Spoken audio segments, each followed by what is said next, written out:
तो लोकसभा चुनाव के दूसरे चरण के लिए वोटिंग चल रही है। दूसरे चरण में 13 राज्यों की 88 सीटों पर मतदान हो रहा है। 4 बजे तक जो मतदान हुआ है वो लगभग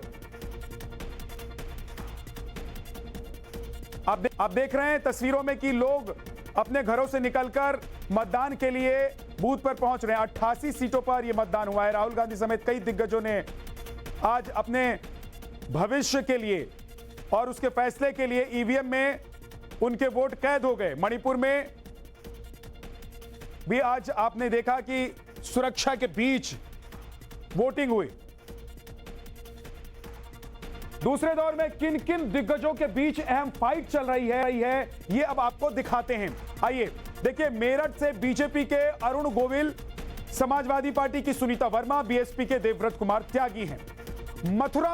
मथुरा से बीजेपी की हेमा मालिनी जो कि स्टार हैं, कांग्रेस के मुकेश धनगर और बीएसपी के सुरेश सिंह हैं।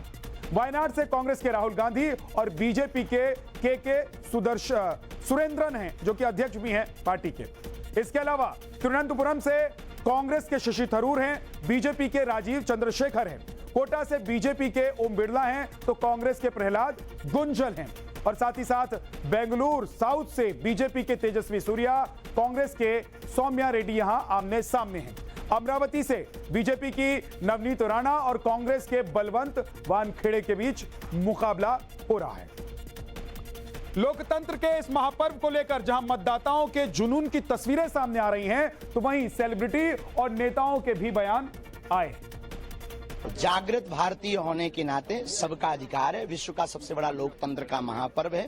यह एक यज्ञ है। इसमें प्रत्येक भारतीय जिन्हें वोट देने का अधिकार है उन्हें मतदान अवश्य करना चाहिए। पहले मतदान, बाद में जलपान। 7 चरण में चुनाव कराने का कोई मतलब नहीं था। 1 या 2 चरण में चुनाव हो जाना चाहिए था ताकि लोगों को गर्मी से निजात मिलती, उनको इतना धूप और तपिश बर्दाश्त नहीं करना पड़ता है। सर, मैं मतदाताओं को अपील करना चाहूंगा कि सुरक्षित देश के लिए, समृद्ध देश के लिए और गरीबों के कल्याण के लिए ऐसी पार्टी चुनिए जो अपने वादों पर खड़ी रहे।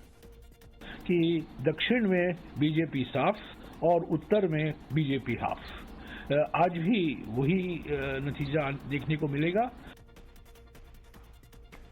तो आज दूसरे दौर का चुनाव चल रहा है और अगर आप ये सोच रहे हैं कि आपके एक वोट डालने या नहीं डालने से क्या फर्क पड़ने वाला है, तो अब जो जानकारी मैं आपको देने जा रहा हूं वो बहुत जरूरी है। वोटिंग से कतराने वाले लोगों के लिए आज ये जानकारी जरूर उन्हें सुननी चाहिए। वो भूल जाते हैं कि उनका एक वोट भी किसी की किस्मत बना और बिगाड़ सकता है।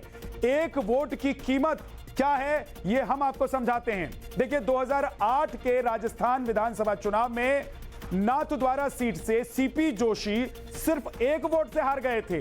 कुछ लोग कहते हैं कि उनका ड्राइवर ही वोट देने नहीं पहुंच पाया था। 1999 में अटल बिहारी वाजपेयी को 1 वोट के चलते प्रधानमंत्री की कुर्सी गंवानी पड़ी थी। सिर्फ 1 वोट के कारण वाजपेयी सरकार विश्वास मत हार गई थी। 1 वोट का कमाल यह भी देखिए कि 1917 में भी यह कमाल देखने को मिला था जब लौह पुरुष सरदार पटेल अहमदाबाद म्युनिसिपल कॉरपोरेशन का चुनाव 1 वोट से हार गए थे। आजादी के बाद देश की राष्ट्रभाषा हिंदी हो या फिर अंग्रेजी, इसके लिए वोटिंग हुई थी। दोनों के पक्ष में बराबर वोट पड़े, लेकिन अध्यक्ष ने अपना वोट हिंदी के पक्ष में दिया। इसके बाद हिंदी को राष्ट्रभाषा की मान्यता मिल गई। 1776 में अमेरिका में 1 वोट से जर्मन भाषा की जगह अंग्रेजी भाषा राजभाषा बन गई। 1875 में फ्रांस में राजतंत्र और गणतंत्र के सवाल पर वोटिंग हुई। 1 वोट से फ्रांस में राजतंत्र की जगह गणतंत्र को मान्यता मिल गई। यह है 1 वोट की कीमत। अगर आपने अब तक वोट नहीं दिया है, वोट नहीं कर पाए हैं, तो जल्दी से निकलिए, फौरन जाइए और अपने मत का इस्तेमाल कीजिए।